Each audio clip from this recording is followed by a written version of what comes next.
Bonjour à tous, bonjour Vanina, bonjour Sadio, bonjour Gabriel, bonjour Lucas. On est toujours dans le CGL 2025, l'exercice 1, la question 7.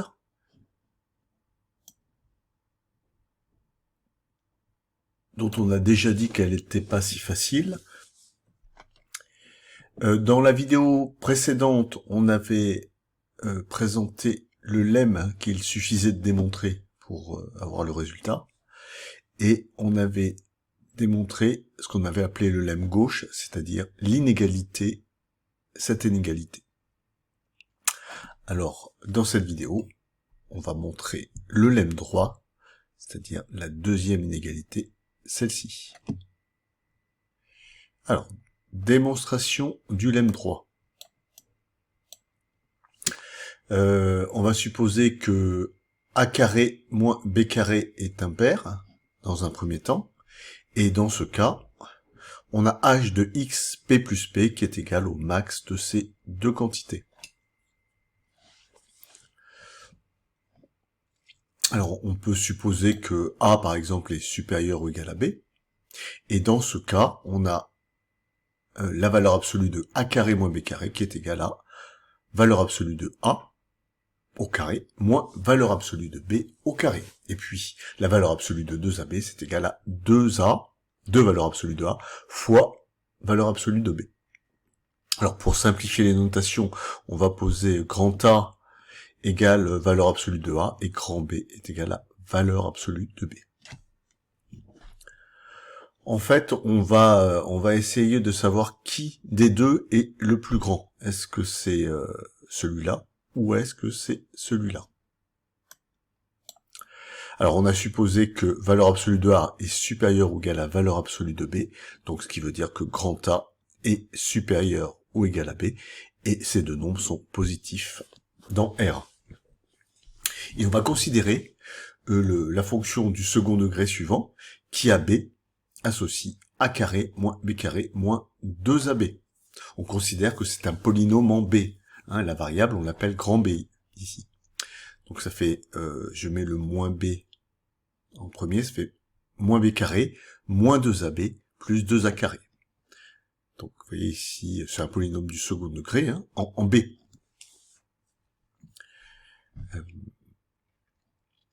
Alors on va chercher le signe de cette quantité-là. Quand ce polynôme sera positif, ça voudra dire que a carré moins b carré est supérieur ou égal à 2ab, et le max des deux, eh bien ça sera celui-ci.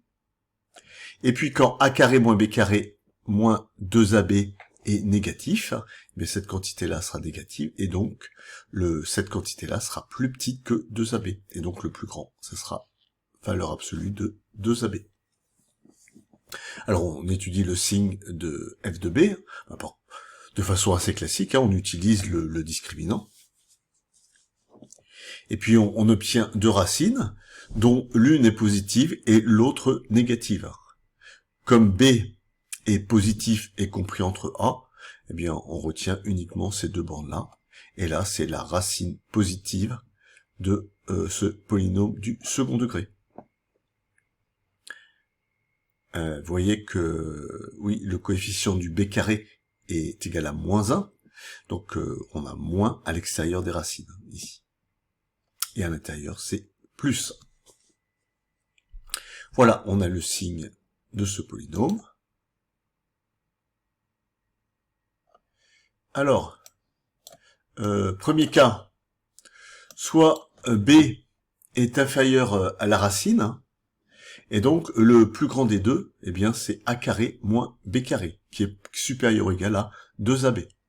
Le plus grand des deux, là, de ces deux quantités, eh bien c'est a carré moins b carré. C'est-à-dire que cette quantité-là sera en fait égale à valeur absolue de a carré moins b carré.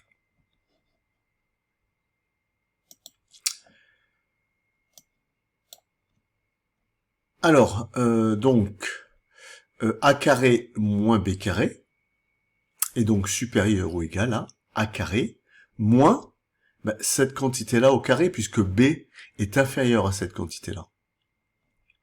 Donc, celle-là, elle est au moins au moins supérieur ou égal à a carré moins ceci. Alors, on arrange cette quantité, et on obtient finalement a carré moins b carré supérieur ou égal à a carré multiplié par 2 fois racine de 2 moins 1. Ça, c'était le premier cas. Si b était inférieur à la racine. Si b est supérieur à la racine, eh bien cette fois-ci, le plus grand des deux, si b est supérieur à la racine, ben le plus grand des deux, c'est 2ab. Et cette fois-ci, eh bien 2ab, eh bien, est supérieur à 2a multiplié par b, mais comme b est supérieur à cette quantité-là, eh bien, ça fait que 2ab est supérieur à 2 fois racine de 2 moins 1 facteur de a carré. Vous voyez, finalement, dans les deux cas, on a a carré moins b carré et 2ab qui sont supérieurs ou égal à la même quantité. Et donc, le max de ces deux quantités est supérieur à ceci. Ce qui implique que h de x p plus p est supérieur à... Et oui, on a supposé que a en valeur absolue était supérieur à... On a supposé que a en valeur absolue était supérieur à b en valeur absolue. Donc le h de xp, il est égal à a. Et le h de xp au carré est égal à valeur absolue de a au carré. Et donc finalement on se retrouve avec cette inégalité h de x p plus p qui est supérieur à 2 fois racine carrée de 2 moins 1 multiplié par h de xp au carré. On isole le hxp au carré et on obtient ceci. Mais cette quantité-là, qui est le double de celle-ci, eh bien, est plus grande que celle-ci. Donc cette quantité-là est supérieure à h de xp au carré. C'est le lemme droit. Hein, c'est ça, c'est cette inégalité, en fait. Vous voyez ici. Alors ça, c'était le cas où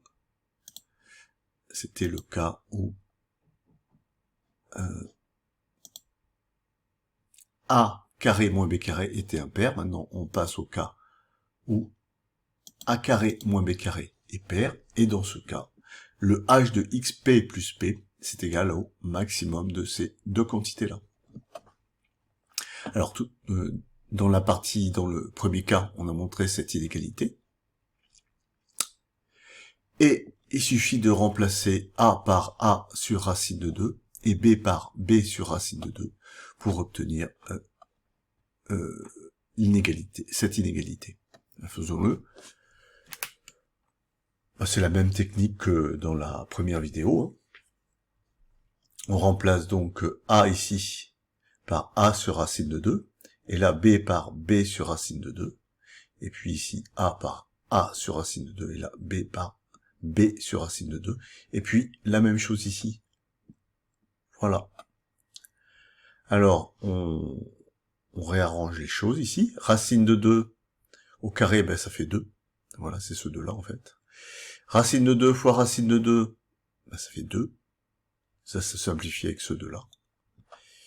Et le racine de 2 au carré se simplifie avec ce 2-là.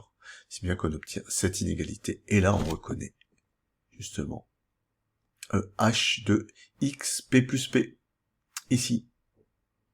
Vous voyez.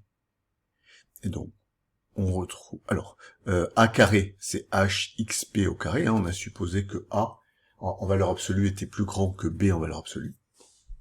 Et donc, on retrouve encore l'inégalité du lemme droit.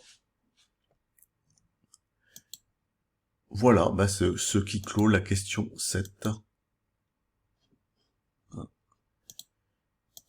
Je rappelle, pour montrer cette double inégalité, il suffisait de montrer ceci. On a montré la première inégalité dans la vidéo précédente, et là on vient de montrer cette inégalité. Voilà, c'était la question difficile de l'exercice 1. Merci.